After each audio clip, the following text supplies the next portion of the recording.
그러려면 우리가 기본적으로 해야 되는 것들이, 먼저 해야 되는 것들이 있어요.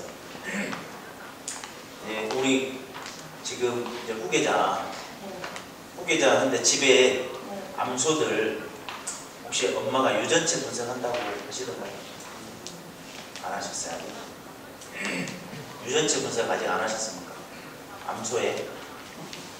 그러면 유전체 분석은 안 하고 수정할 때 이 소한테 맞는 정액이 뭔지 맞는지 요거는 하시죠? 아니, 저희 같은 경우는 비교를 많이 하고 있는데 네. 남편이 시장을 가가지고 술을 사가지고 와서 비유를 사거나 또는 임신을 사가지고 와서 저희가 이제 내는 방식으로 가기 때문에 오늘 맨 끝에 하이브리드 농장 경영이라고 하는 말씀을 드릴 건데요. 지금 우리 이제 소 키우면서 소를 키우는데 주머니에 돈이 막 팡팡 안 들어오잖아요. 들어옵니까? 근데 지금 앞에 있는 우리 그 엄마하고 후계자 아들 농장은 돈이 계속 제 생각에 여기서 돈이 제일 들어오는 속도가 빨라요. 이거 속도가 빠르니까 돈도 가게 하는데 돈이 돌면 가게가 그냥 돌아간다고 하거든요. 그러려면 우리가 기본적으로 해야 되는 게 뭐냐면 그 소를 수정을 하고 이런 것들을 할 때 우리가 신경을 써서 해야 되는데 그 이전에 이제 유전체 분석이라는 요즘 한다는 거 들어보셨어요? 유전체 분석은 뭐냐면 꼴랑지에서 털을 하나 딱 뽑아가지고 꼴랑지에 털을 하나 뽑아가지고 분석을 딱 하면 이 소가 앞에 아까 그 등심이 88,200원짜리 있었잖아요. 그런 소가 될 것인지 아닐 것인지를 알 수가 있어요. 보성이 작년에 아마 전라남도 데서 제일 많이 했었거든요. 유전체 분석을요? 뿌리 농가. 뿌리 농가에서. 뿌리 농가. 그러면 농협을 통해서 한 거네요? 축협. 축협. 그러면 대표님 다 하셨죠? 집에 있는 소를 다 하셨습니까? 60마리. 60마리. 그러면 다 안 했죠? 전에 종축에 포함한 40마리 됐어요. 이게 문제. 이론은 아니에요. 종축하고 농협하고 축협하고는 이게 똑같은 소라도 종축하고 축협에서 있는 유전체 값이 틀려버려요. 어떤 거는 3등인데 같은 소가 하나로 거기서 했던 건 한 30몇 등, 40몇 등으로 떨어지고. 그래서 지금 제가 드리려고 하는 말씀은 항상 시작을 하면 예를 들어서 축협에서 했다. 그러면 우리 집은 평생 축협에서 해야 돼. 우리 집은. 그 다음에 종축에서 했으면 우리 집은 종축에서 해야 돼. 왜냐면 성적을 매기는 시험지가 틀려요. 시험지가 틀리니까 종축하고 축협하고 보면 자료가 다르거든요. 그러니까 요 앞전 했던 종축에서 했던 자료는 이제 못 쓰는 자료가 됐어요. 그래서 이제 그걸 하시려면 어떻게 하냐면 이제 축협에서 작년에 뿌리 농가 했잖아요. 그러면 올해는 안 합니까? 올해는 어떤 농가 할 거예요? 새로 태어난 소아들이 못했던 아이. 그러니까 이제 올해는 이제 어떤 소마냐면 새로 태어난 암소만 지금 하시면 돼요. 새로 태어난 암소. 내년에는 또 내년에 태어난 암소만 하면 축협에 그 자료가 계속 쫙 쌓여요. 그래서 매년 그걸 하면 분석을 하면 작년에 60마리 했잖아요. 그럼 올해 20마리 했으면 80마리 한 거잖아요. 작년에는 우리 집에 소가 순위가 1등부터 60등까지 이렇게 나오거든요. 근데 올해는 하면 20마리 됐으니까 1등부터 80등까지 나와요. 다른 집의 소를 비교할 필요가 없어요. 왜냐하면 다른 집이 나오든 말든 상관없어요. 우리 집에 있는 소들만 순위를 매기면 돼요. 그 다음에 내년에 또 20마리를 하면 총 이제 100마리를 했잖아요. 그러면 1등부터 100등 순서가 매겨지잖아요. 그러면 농장에, 우리 집 농장에는 안에 들어갈 공간이 100마리밖에 없으면 지금부터는 이제 소를 빼내야 되잖아요. 그러면 밑에서 제일 밑에 있는 애들을 빼내면 되는 거잖아요. 근데 이거를 올해는 종축에서 하고 내년에는 축협에서 하고 하면 아무 의미가 없어요. 그것은 그 하는 회사 돈만 벌게 해줘요. 그러니까 올해 농협에서 뿌리 농가 찾기 그것도 하시면 돼요. 돈 안 들이죠. 그거. 네. 다 해주는 건 아니죠. 전희영 농가만 해줍니까? 전희영 농가만 해주나요? 아니요. 일반 사례서도 해줘요. 다 해줘요? 네. 신청하면. 그러니까 암소를 우리가 암소를 키우려고 하면 그렇게 해야 된다 이거죠. 다 하셨죠? 농협 뿌리농가 찾기 했어요? 예, 아니 축협에서 하는 거 하고 뿌리 농가를 하고. 뿌리농가가 축협에서 하는 거예요? 네, 그러니까 그것도 축협에서 해가지고 뿌리 농가. 네, 종축은 안 했죠? 그래가지고 그 200마리까지 등수 잘라가지고 거기에 저희 소가 38마리. 이제 그런 것은 잊어버려야 돼요. 우리 집에 예, 있는 소가 예. 50마리지만 우리 집에 있는 성적이 1등부터 50등까지면 요것만 생각하시면 돼요. 뭐 남의 것하고 비교했더니 우리 것이 이렇든 이거는 사실은 별 의미가 없습니다. 그래서 그러니까 왜냐하면 우리 집에 있는 소의 밑에를 쳐내기 위해서 그걸 하잖아요. 우리 집에 소를 순서를 매기기 위해서 하는 거니까 전국에 우리 소가 몇 등이다 이런 것은 사실은 기분은 좋을지 모르지만 별로 의미는 없어요.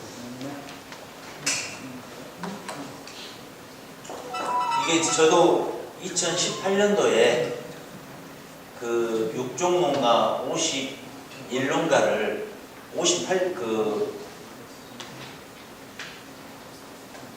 2018년도에 처음으로 축산과학원에서 유전체 분석을 도입을 했거든요. 근데 그게 시범적으로 참여한 농가가 이제 51농가가 있었는데 여기가 보면 이렇게 보면 여기가 등심, 그 다음에 여기가 근내 지방 이런 식으로 있으면 51농가 중에 제일 좋은 집이 요 집이 제일 좋았다 이런 얘기거든요. 그래프가 이렇게 있던 그 다음에 근내 지방도는 요 집이 제일 좋았다.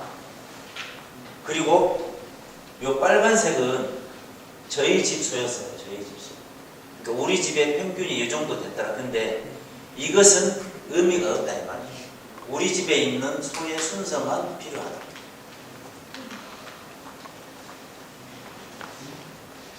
그래서 이제 지금부터는 그 축협이 뿌리 농가 찾기를 한다면 적극적으로 우리 것도 해달라고 해서 올해 했으면 내년에는 분명히 태어난 송아지만 하면 되거든요.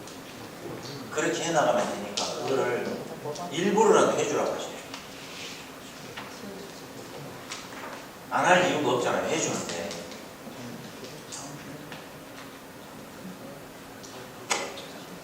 이제 소를 8년 만에 이제 저기 경기도로 이제 파시니까 개량 왜 하십니까? 계량은 소가 아무래도 등급이 잘 나오니까요. 950하고 1313하고 1203하고 그런 소들이 잘 나오더만. 그 개량을 왜 하십니까? 너무 앞에 가고 다른 집보다는 앞집이 쓰고 잡고 그 계량이 잘 되면 나중에 그 소들이 나가가고 그 이름을 떠준다 아닙니까? 네. 띄어주니까 지금 경기도에서 소실로 기사 사장님이 그러시더라고요. 어떻게 소를 키워주는 거 경기도에 이름이 알려졌습니까? 그러더라고요. 아, 그렇습니다. 소하고 가신 분은 그 소리 안 해요. 그런데 제가 그 말을 네이버한테 다르게 물어봤어요. 네이버한테 개량을 왜 하냐 그랬더니 네이버가 뭐라고 하냐면 돈 벌려고 개량한대요. 돈 먹기는 이제 돈 많이 네, 그렇죠. 네, 돈 벌려고 개량을 한대요. 그러니까 우리가 개량하는 이유는 똑같은 소를 우리가 노동력을 들이더라도 한 마리를 팔더라도 돈을 더 받기 위해서 돈을 더 안 받는다면 개량할 필요 뭐 있죠? 힘든데 할 필요 없잖아요. 그래서 우리가 개량을 하는 이유는 돈을 더 받기 위해서 하니까 똑같은 소 키우고 암소 하여튼 송아지가 하나 태어나면 우리가 드리는 것은 힘은 똑같아요.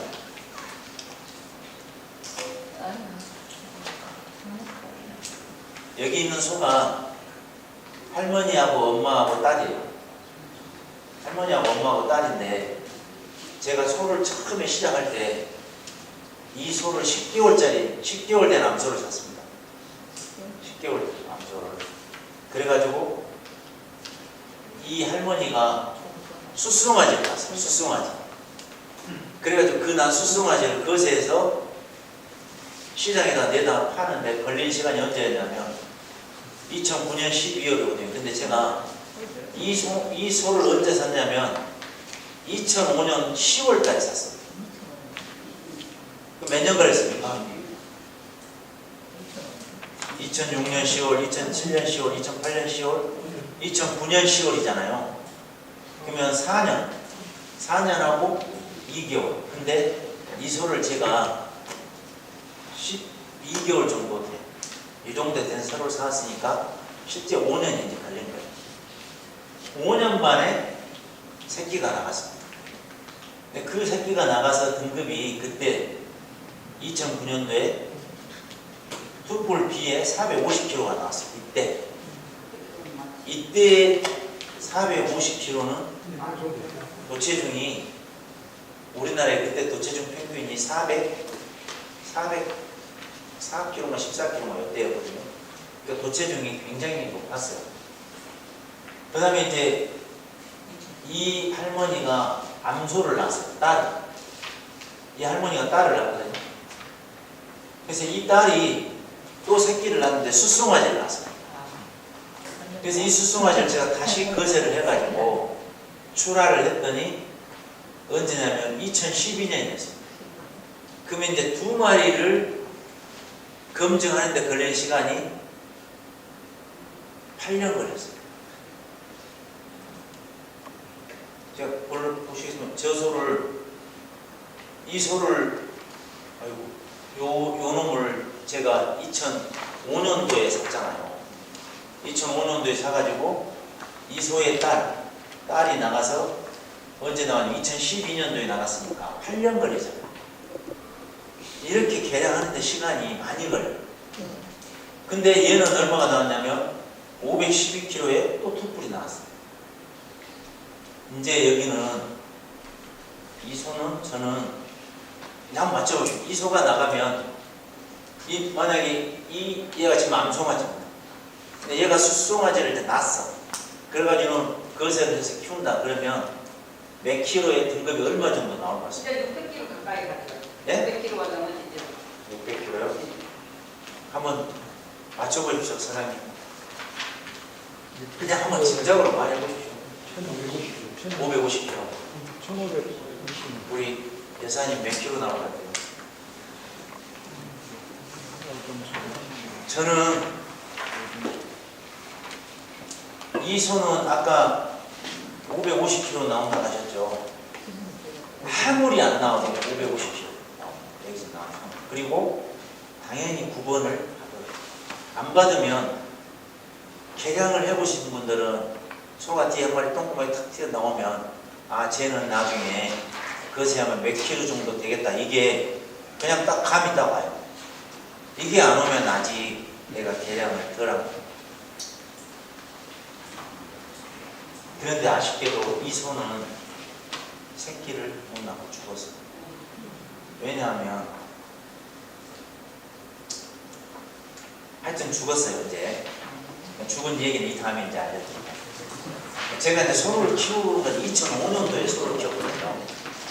2005년도에 소를 키웠는데 그 전에는 제가 한 월급쟁이니까 제가 대한민국에서 달러벌이를 23년 동안 했습니다. 달러벌이. 대회에 나가서. 그래서 요런 나라에 가가지고 나가서 돈을 제가 나가면 한국으로 달러가 들어오니까 달러벌이 한 거죠.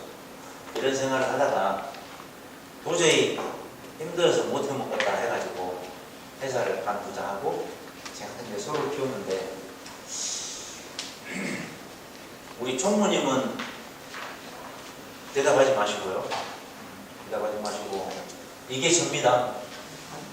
이게 저고 뭔가 하여튼 핸드폰을 받으면서 엄청 좋아서 막 웃고 있는데 여기 61이라는 이 숫자가 있어요.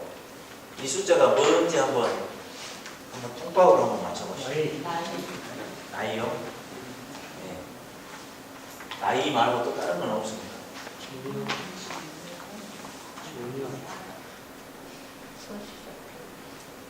항상 이렇게 물어보시면 다 나이라고 말씀하시거든요. 근데 항상 공부를 잘하는 사람들 보면 여기 앞에 문제지에다 답을 넣어놓거든요. 2012년도에 우리나라에 소를 키우는 농가가 14만 호가 있었어요. 14만 호가.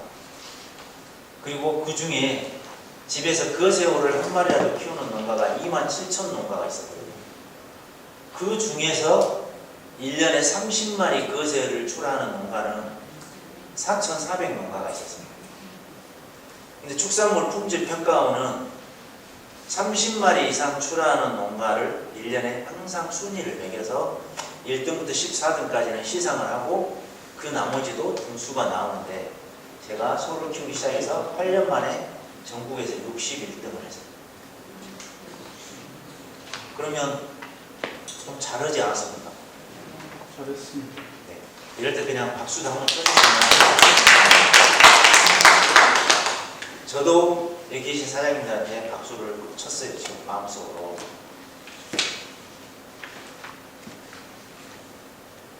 이런 얘기를 압축해서 보니까 저는 6개월 만에 송아지를 좋은 암송아지를 고를 수 있더라. 제가 소를 키우려고요. 시작한 한 달 동안 전국에 있는 정말 좋은 농장들은 견학을 해봤으니까 회사를 그만두자마자 집에서 전화를 이렇게 다 농업기술센터 해가지고 좋은 농장 하나씩 소개해달라고 했어요. 기술센터에 전화해서. 그래가지고 했더니 30일 정도 다녀야 될 이런 코스가 딱 나오더라고요. 그래서 제가 농장을 그때 제가 이제 살던 데가 집이 수원이었는데 여기 강진, 해남, 장흥 여기까지 왔었고요. 저희 집이 무안을 지나가고 있어요. 근데 우리 엄마 있는데 지나가면서 그냥 모른 척하고 그냥 지나갔어요. 근데 28일째까지 돌아다녔는데 소를 키워야 되겠다는 생각을 안 했어요. 왜 안 했냐면 그때 당시에 소를 키우시는 분들이 규모가 대부분 50두에서 100두 정도를 키우는데 그 소를 키우고 있는 사람들이 풍족한 모습을 하고 있는 사람이 한 분도 안 계시더라고요. 그래서 이제 마지막 하루를 남겨놓고 소는 안 키워야 되겠다라는 생각을 하고 마지막에 경기도에 있는 이 농장을 갔거든요. 근데 이 농장은 농장 맞은편에 한 30m 맞은편에 부인은 거기서 식당을 합니다. 2+1 고기만 팔아요. 근데 그 2+를 서울에서 예약한 사람들 와서 먹더라고요.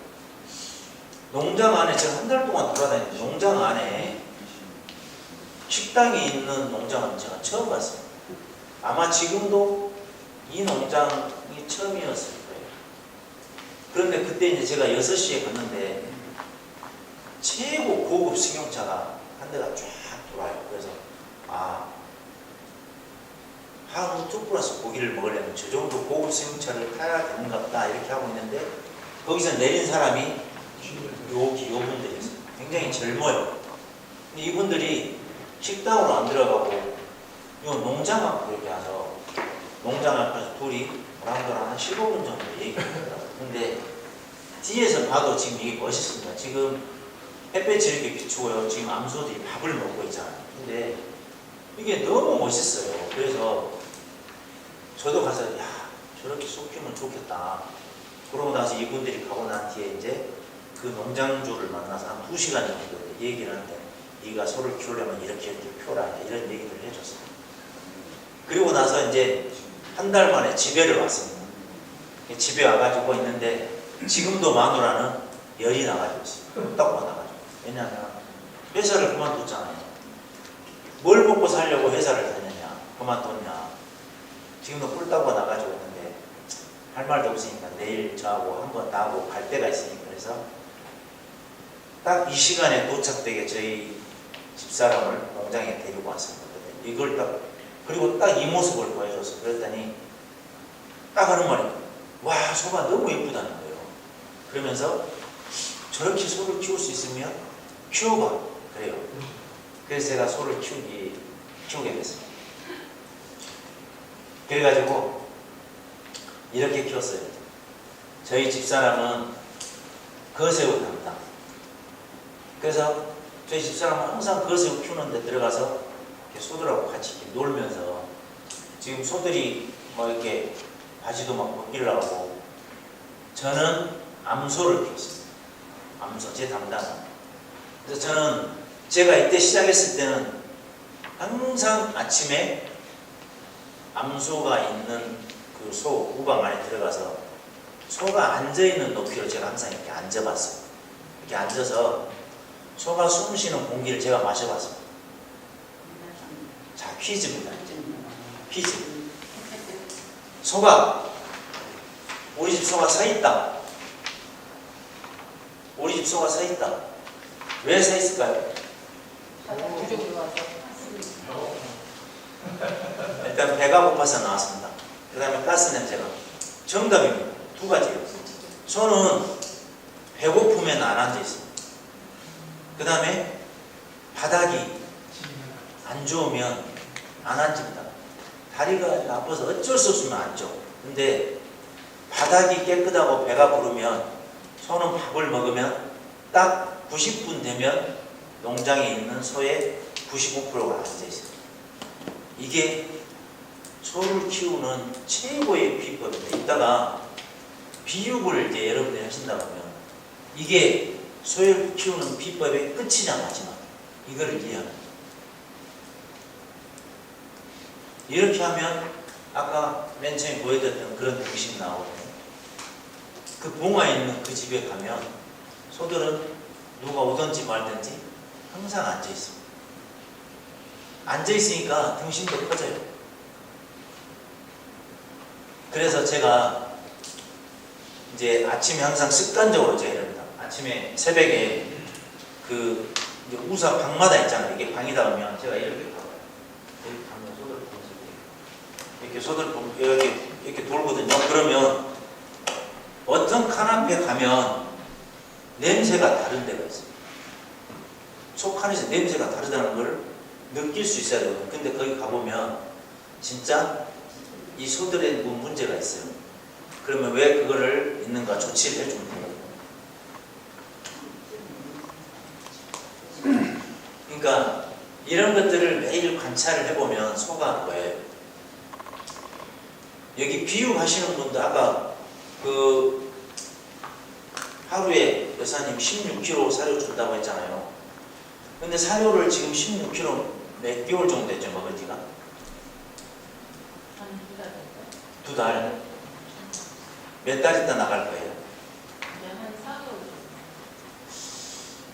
그러니까 이제 기간이 이제 그렇게 먹은 기간이 짧으니까 문제가 안 생길 수도 있는데 그 정도를 먹으면 분명히 이런 소가 있을 거예요. 이런 소가 있을 거예요. 나와요. 이게 무슨 증세인지 아십니까? 이렇게 허리를 굽히고 뒷다리를 떼는 걸 엄청 힘들어하는 소가 나와요. 이게 뭐냐면 과산증인데 과산증의 증세는 어디로 나오냐면 최종적으로 발굽으로 옵니다. 그래서 발굽에 염증이 생기니까 발인데 너무 아파요. 너무 아파서 허리를 이렇게 숙이고 그러면 안 커요. 근데 소가 바로 안 먹죠. 이때 뭘 해줘야 되죠, 그럼? 이때 뭘 해줘야 될까요? 발투비요? 네? 집을 줘야죠. 집을요? 또요? 그냥 우리가 항상 이렇게 생각해 보세요. 자, 지금 우리가 뭔가 고기를 먹었어요. 우리는 고기를 먹었어. 그러면 한 끼를 먹으면 괜찮은데 두 끼 먹고 세 끼 먹으면 우리 뱃속에서 뭘 날아가죠? 김치. 김치 달라고 하잖아. 소 뱃속에서 지금 과사증이 일어났다는 거 우리 뱃속과 똑같아요. 그러면 그때 뭐냐면 풀을 주라는 거야. 풀. 볏짚을 주면 돼요. 볏짚. 아니면 건초. 이게 화산증을 치료하는 거예요. 근데 이거 나오기 전에 그걸 알아야죠. 근데 등까지 이렇게 굽히고 이럴 때는 이게 굉장히 심한 거거든요. 그래서 그 다음에 또 하나가 있습니다. 이제 정말 비육을 잘한 집으로 가면 여기 있잖아요. 여기 무릎이 약간 엉거주춤하고 여기가 이렇게 부었어요. 여기가 아니면 여기가 공처럼 야구공만 이렇게 나와 있어요. 수종 물 이건 왜 그럴까요? 비육을 하려면 이걸 아셔.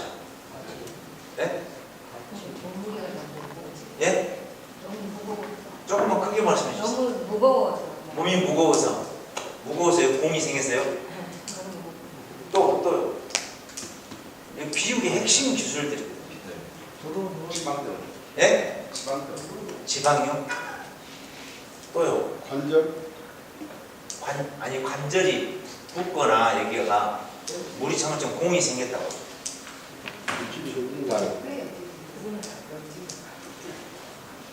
아까 그 맨 앞에서 봤던 그 넘어가 볼게요. 앞으로 한번 넘어가 볼게요.